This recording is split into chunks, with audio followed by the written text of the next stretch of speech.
Hello everyone and welcome to this episode of Unearth Horticulture. Today we are in the study for this episode because I have some archives to dive into because this week is my spring catalog launch on the website, so you can pre-order all of your garden plants if you're local to the South Central Kansas area, or if you're willing to drive and pick up from the South Central Kansas area.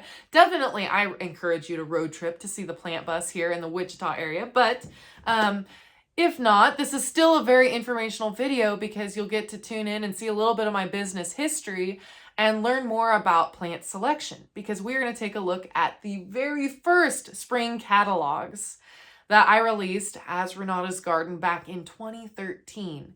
Because little did you know, back in the original era of Renata's Garden from 2013 to 2017, my high school years, I was already growing and selling plants in a very guerrilla fashion, if you want to say. I was growing out of the greenhouse and driving around delivering plants and allowing people to come pick up plants, but I was releasing spring catalogs back then as well so that people could see what I was growing, learn a little bit more about those varieties so that they could make informed decisions for their gardens. So very much the same to what I do today. It's just digital now on my website, and you can pre-order there.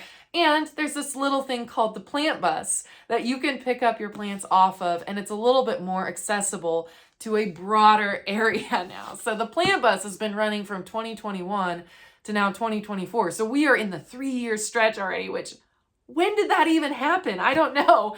But regardless, in this episode today, we're going to take a look at these older spring catalogs, and we're going to look at what varieties have maybe stayed with me from the beginning until now, what varieties I'm still growing, why that is, and then also we're going to look at some varieties that I'm no longer growing and talk about why that is. So this episode is going to be very informational and give you a little bit of a sneak peek into the plant catalog before it launches this coming Friday. So without further ado, let's unearth some horticulture. Without fail, the number one question I get asked is how I came up with the idea for Renata's Garden and the plant bus. And I kid you not, this is the most difficult question for me to answer. You can ask me any plant question about roots or leaves, anything. But the hardest question for me to answer is my original inspiration for Renata's Garden. And I can't tell you. I don't have a direct answer because it's something that came on so gradually. This idea evolved based on the decisions and opportunities I took growing up from way back when I was really little. And so there's no direct answer. All I can say is this: I've always been attracted to gardening and to horticulture. Not just because I'm fascinated by plants, which is what all plant lovers have in common. We also have another thing in common underlying the surface there, and that is our love of community and the challenge that comes with growing plants and maybe bragging rights with your fellow gardener, your fellow plant caretaker. And I love that connection with nature, but also the connection with the people that love nature. It's just a part of the world that I love, that I'm a part of. And I want to bring others into that fold, you know?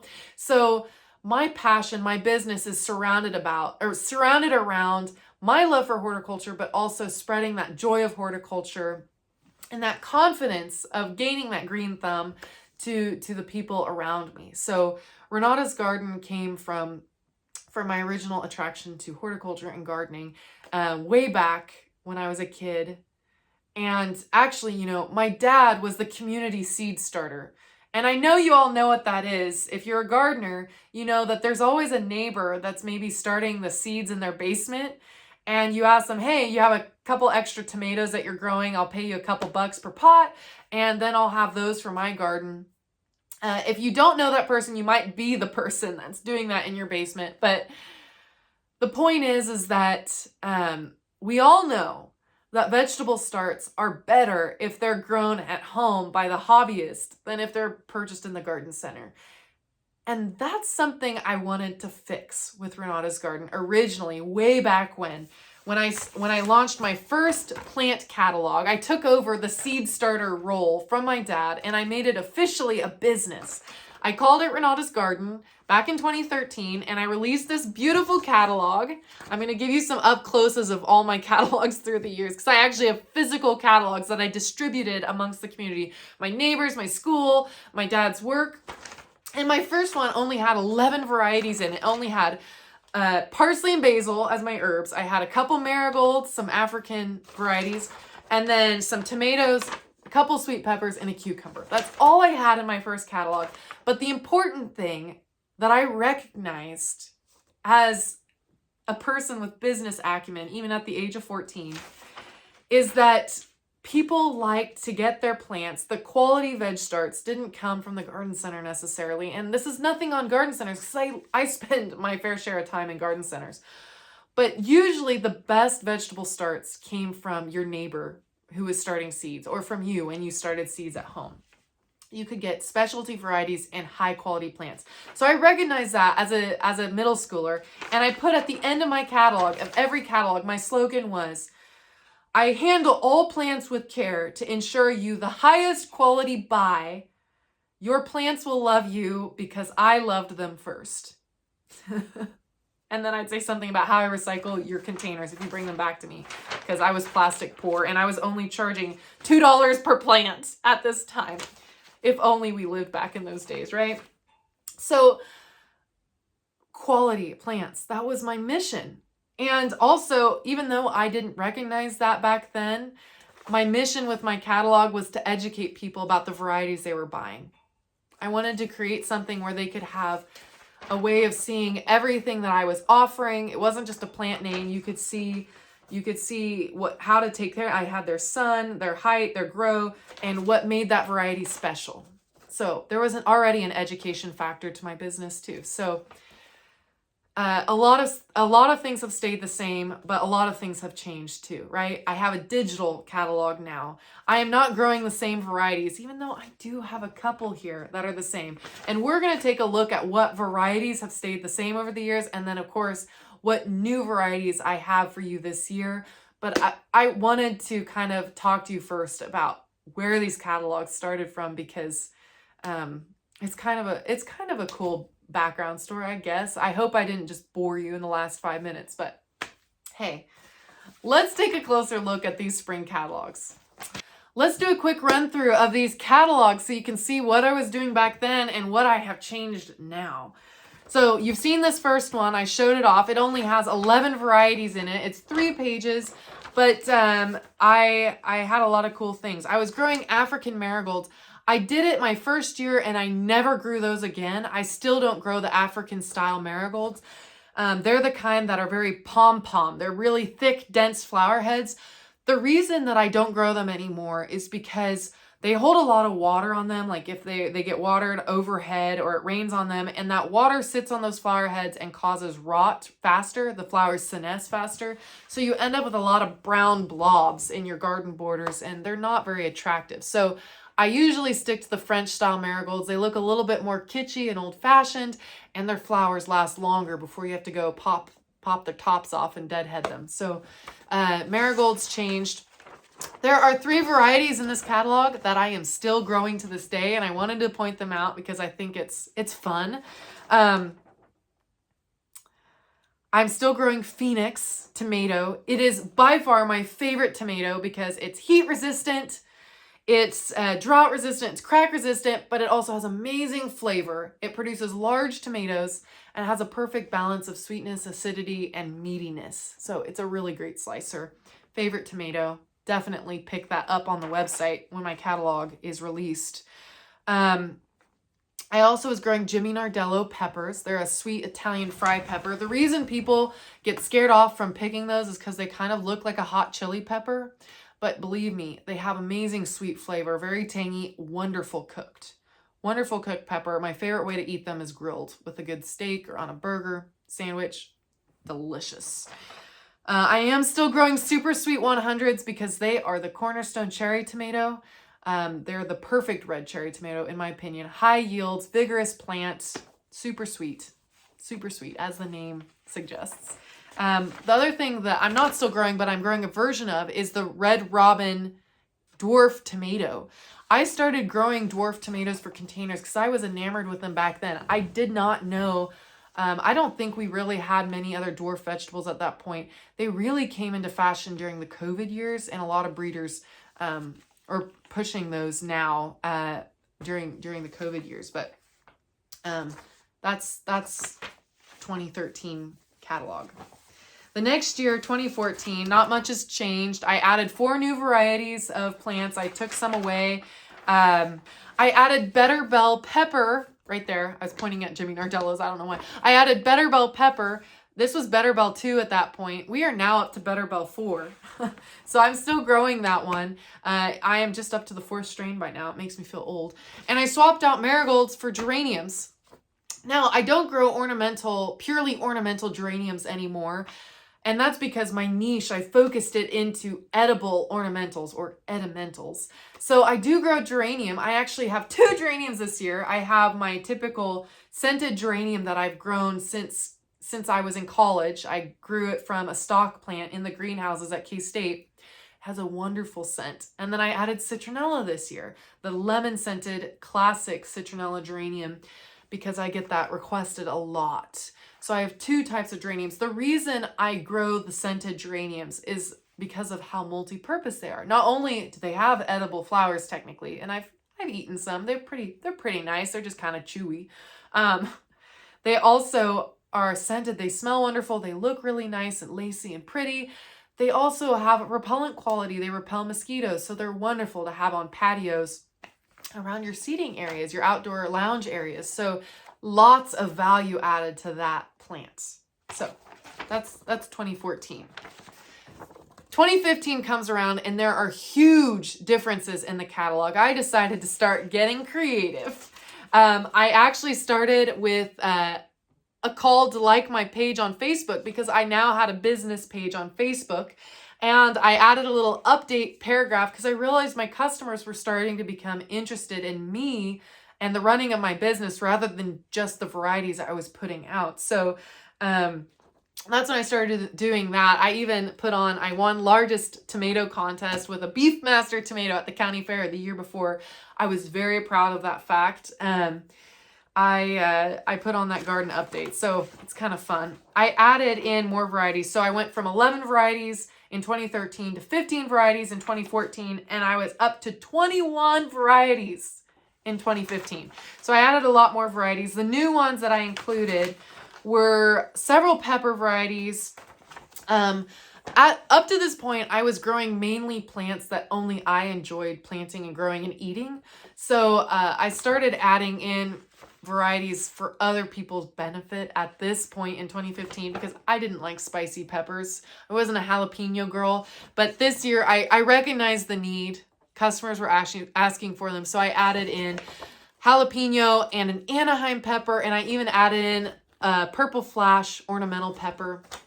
I became enamored with those because of their really pretty ornamental value. Hummingbirds love them, and I still grow that variety for sale on my catalog, and I'll have it on the plant bus this year. I have 2 ornamental peppers.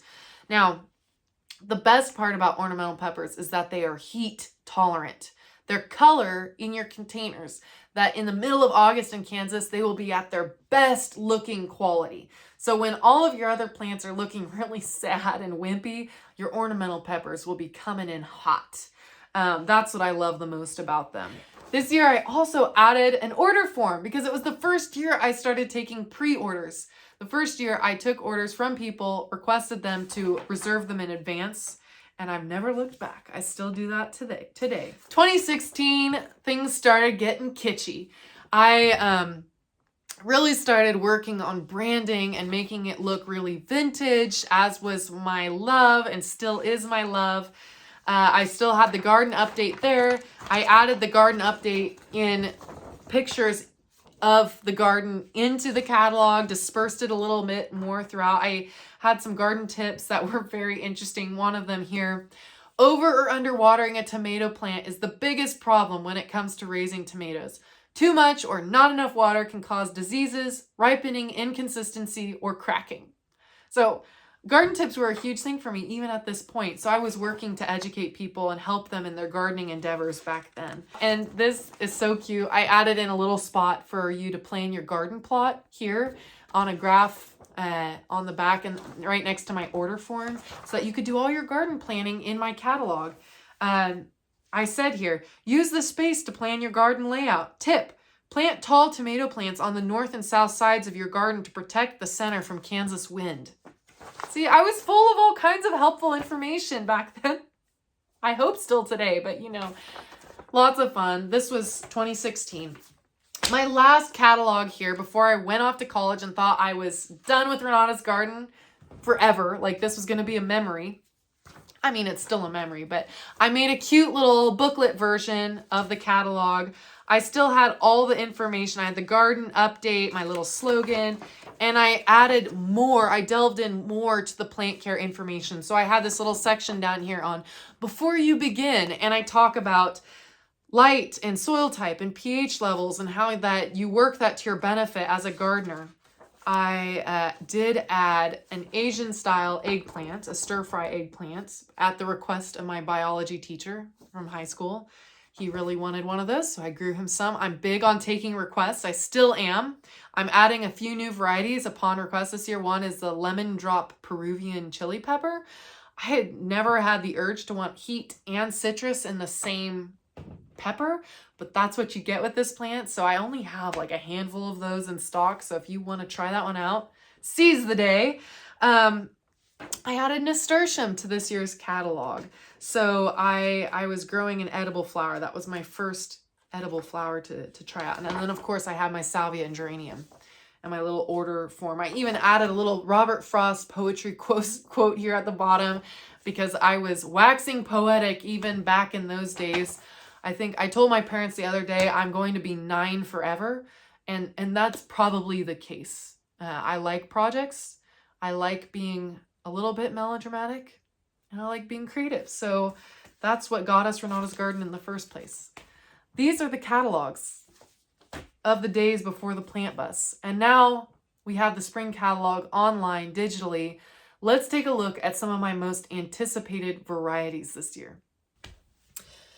All right, let's take a closer look at this year's spring catalog and look at some of my favorite varieties that are returning and some of the new varieties that I'm most anticipating. Really quick to get you oriented on the spring catalog, I have a little link to a landing page where you can read more about how pre-orders and availability works. I'm not going to bore you in this video with that, but I have all the information you need to know here, and that's really easily accessible. When you are searching my catalog, I have a search bar. Hopefully it's working. Sometimes I struggle to get the search bar working the way I want it to on Squarespace. But I also have categories here listed, like you're shopping a normal site where you can shop by herbs or edible flowers or tomatoes or peppers, all that stuff. You can also shop by specialty categories I broke out for you. I have a Renata's Favorites category, which we're going to talk more about here in a second. My new for 2024 varieties, things that are new to the catalog. Edimentals, so I love using that word because that's my niche. So those are plants that are both edible but have aesthetic value to them. So you can garden with them. Like instead of planting your typical bedding plants on your front porch in pots, maybe you want to try growing something that's a little bit more sustainable, that's pretty, and you can consume it. So that's kind of why I love edimentals. And then I also added a new way to shop by garden size, because I grow specialty dwarf varieties of plants that are specifically for potted, containerized growing.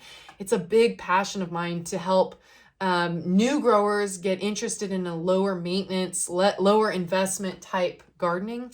And also it's great for kids to try out potted gardening. I keep a potted garden here at my house because it's just so rewarding and fun, and I like growing vegetables in pots rather than bedding plants. So you can shop by garden size, whether you're growing for an in-ground garden or potted garden, basically. So let's take a look at my favorites, my top 5 favorite returning varieties and my top 5 anticipated new varieties. Okay, returning favorites. Number one returning favorite is the phenomenal lavender. And I love this lavender because it's the lavender that if you've struggled with lavender growing in the past, this is your plant. It's going to be drought tolerant. It's vigorous in growth. It doesn't have dieback in the center as much, issues with that. Really tall flower stems, great for culinary use, great for oil use. It's really overall my favorite all-time lavender. And basically that makes it my favorite plant because lavender as a whole is my favorite plant. So that's number one. Number two returning variety that was new last year is Mini Me cucumber. This is a cocktail cucumber, so it's going to be a smaller 5 to 6 inch cucumber. It has really tender skin, very sweet, it's seedless, and it is delicious on sandwiches and cucumber salads, fresh. It's a great producing vine because they're such small fruit that you can harvest them a lot. It's high yield. Now, if you don't have an in-ground garden, but you still want to try your hand at a small fruited cucumber, I have a patio variety called Quick Snack that is also a favorite that is akin to this Mini Me cucumber. Not as high yielding because it's a dwarf variety, but still same idea, very delicious, great for small spaces. So, Mini Me. My third favorite variety is Midnight Snack Cherry Tomato. Oh, my word. I cannot praise this variety enough. Midnight Snack is probably the most delicious snack tomato that you will grow in your garden. And it has the added benefit of being cool. It has purple skin where the sun it's sun-kissed. Where the sun hits the skin, it turns purple. So it's really cute that on the top of the tomatoes where the sepals were, when you pull those off, you can see the red where the sepals shaded the tomato, and then it's purple, that dark midnight color all around. These tomatoes hardly ever make it into the house because I just eat them off the plant. So if you have a kid that you want to get interested in eating tomatoes, this is a great variety to try out. Very delicious. My mouth's watering just talking about it. My next favorite from last year that was a new variety is Dragonfly Bell Pepper. Now, I'm a little disappointed I didn't get better pictures. Last year, the heat hit at a weird time, so I didn't get the size on my bell peppers I was hoping. I got a lot of fruit, but not as much size off of them. So in the pictures, it's not really representational of how big these peppers can get, but they're also not known as your blockiest bell pepper. They're really grown for their flavor and for their color. And what was really cool with these that I did last year, I made a recipe on my tailgate grill. I made a little reel. I'll have to dig that up and repost it so y'all can see it. But it was so fun. I grilled them and then made a marinade, like a vinaigrette with burrata cheese that I broke up and then made croutons and put some dill on the with some drizzled olive oil on the peppers after they came off the grill. What was so interesting is that they lose their purple color when they're cooked. So they turn to that green color. Really, really interesting. Delicious. I need to give you guys that recipe, but I really enjoyed Dragonfly Bell Pepper. It was such a beautiful color to add into my harvest. And again, like I said, I'm hoping this year to get them to a fuller size, but look at that. Look at that color in my basket, that purple that's added in. I love purple colored plants. So Dragonfly is another favorite. I want to talk about another one, Patio Baby Eggplants. This one was so fun. If you're not an eggplant person, or if you've never tried them out, this is your go-to trial eggplant because they produce 3-inch size little egg-shaped eggplant, literally egg-sized eggplant. They're a thornless variety, so they're not going to poke you while you're picking them. They're supposed to be bitter-free, so the biggest thing with eggplant is that you have to brine them in salt, regular eggplant. You have to brine them in salt to pull out the bitter flavor. So what's awesome about this eggplant is that you don't technically have to brine it. Now, sometimes I still do a short brine to get some of that possible bitterness out of them because there's nothing worse than biting into a dish and having a bitter flavor. But what I love the most about these is because they're so small, this plant is really high yield. It grows on your patio in a pot. And the shape is nice because you can pan sear them. It's more skin than meat. so it doesn't get mushy when you're cooking it, because the skin can hold it together. You can just cut them in medallion shapes. And there's not as many seeds in the center, so you don't get that gritty taste that sometimes comes with your larger Italian style eggplants, which I still offer one of those because they're classic and they're great to have eggplant steaks on the grill or eggplant parm. But I love patio baby. If I could only grow one eggplant, this would be the plant. It is a must. It is a must. So that was my fourth favorite returning variety. It's really hard to pick these. I'm going to pick a pansy for my fifth one, even though there is so many more favorites that are returning. Frizzle Sizzle was a new pansy for me last year, and it's just too cute. It is your traditional vintage style whisker face pansy. They're small and cute and delicate, very colorful colors of the rainbow, yellows, purples, oranges, and they've got a really, what we call an undulated petal edge, so very roughly. That's where it gets its frizzle sizzle. And I sugared these in an episode of Unearthed Horticulture. I'll link it in the description below. And they have kind of a wintergreen mint flavors that's very mild, so they're really nice on desserts. And so for Mother's Day, my mom and I did a little sugaring of flowers, and I made a lavender almond cake to put them on. It was so delicious and nice. The beauty about my pansies, they may be more expensive than your typical bedding pansies that you buy at Home Depot. But these are not the kind, I'm not growing these pansies for you to just throw in the ground for the spring and pull them out in the summer. My pansies are organically grown so that you can eat them. I don't recommend eating pansies that you buy at the garden center because they're not produced for edible purposes. So you don't know what fertilizer and sprays have been used on them. My pansies I grow for you with the intent that you're going to be able to eat them. So you can put them in drinks and garnish, like for tea parties. So just keep that in mind. Even though my prices are a little bit higher on pansies than your typical bedding plants, there is a reason. It's because I'm intensively growing them for edible purposes, so you can have edible flowers. So Frizzle Sizzle, I have two other mixes. I'm growing them in oval planters this year, so you can have them on your porch, but also I'm growing them in 4-packs so that you can get a little bit of a mix of pansies that way. I enjoy eating pansies in salads as well. I didn't mention that, but they're really nice with some nutty arugula, some radicchio, really delicious. We talked favorites. Let's turn our attention to some new varieties to anticipate. And boy, do I have quite the list of new varieties. I think I at least have 15 new varieties. First on the list that is highly, highly anticipated, and I mentioned it on social media, I am growing strawberries this year. Now, strawberries are an interesting crop, horticulturally speaking. Now, there are so many categories of strawberries and life cycles and ways to grow them. And I'm not just talking about a difference in whether you plant them in container or in ground, or change up their fertilizer or when you plant them. Strawberries can vary in their care completely based on their life cycle, whether they're June bearing or ever bearing, whether long day or short day strawberries. So if you're interested in learning more about strawberry care, I strongly recommend, before trying to grow them, that you go to my plant guide on strawberries, and I have a link here so you can go check it out. And I have a special little pull down menu on life cycle, so you can read more on that. I will be doing an Unearthed Horticulture episode on strawberry care. But because I don't have mature plants yet to talk to you about, I don't have the ability to film that episode yet. So trial them along with me this year. I have a new variety called Fresca. It is a day neutral, ever-bearing strawberry. So it's supposed to produce fruit throughout the season. You grow it as an annual.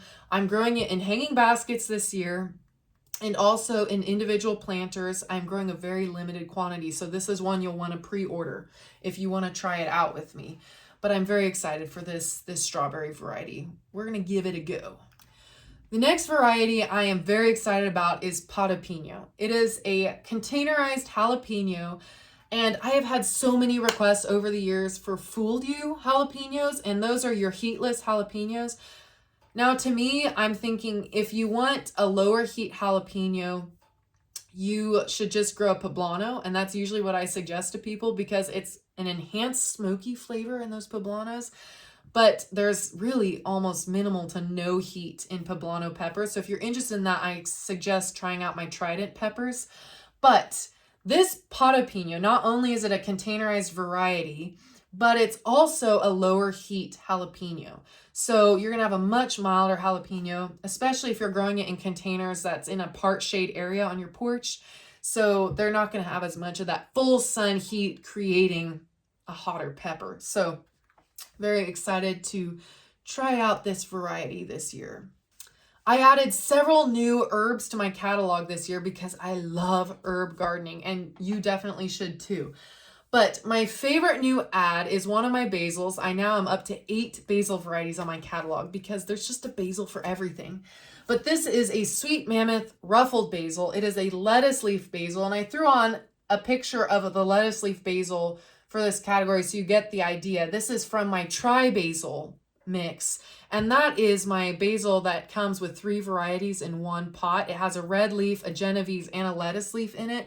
Now, I wanted to pull out a lettuce leaf variety and sell it individually because some people don't like the purple leafed basils because of their mild anise flavor. But this is going to be your basil of choice when you are making tomato sauces and caprese salads because it's going to have huge, ruffled, big basil leaves. And I am so excited to add this because there's nothing I love more than caprese salad in the summer. Another new variety I'm really excited for is a second fruit that I'm adding, and that is watermelon. I've added a personalized watermelon plant. So it's a dwarf vine that only grows 3 to 4 feet long.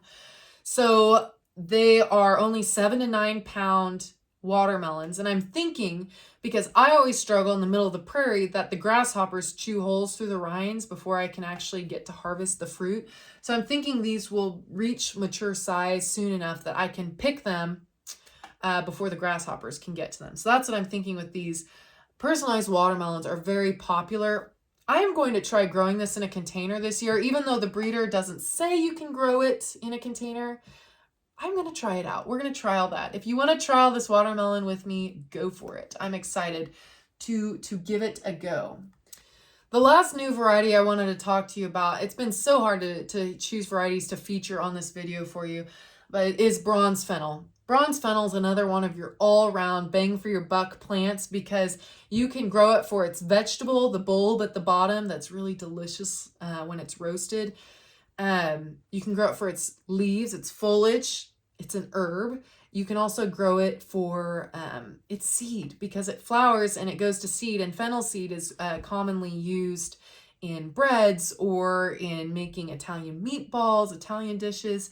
It's really delicious if you like a mild fennel flavor, a mild anise flavor.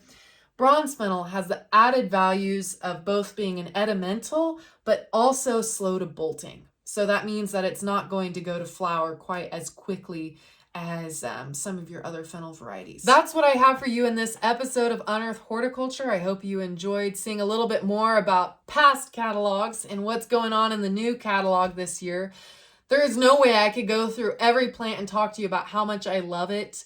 It would be a 10-hour long video, but just know that every plant in here is intentional and picked with quality in mind. If you have any feedback, questions, comments, drop them in the comments below and let me know what questions you have for me, because I'm definitely wanting to make sure that you have a great user-friendly experience with this catalog. I hope you enjoy it as it comes out this week. And until next time, you've been watching Unearthed Horticulture.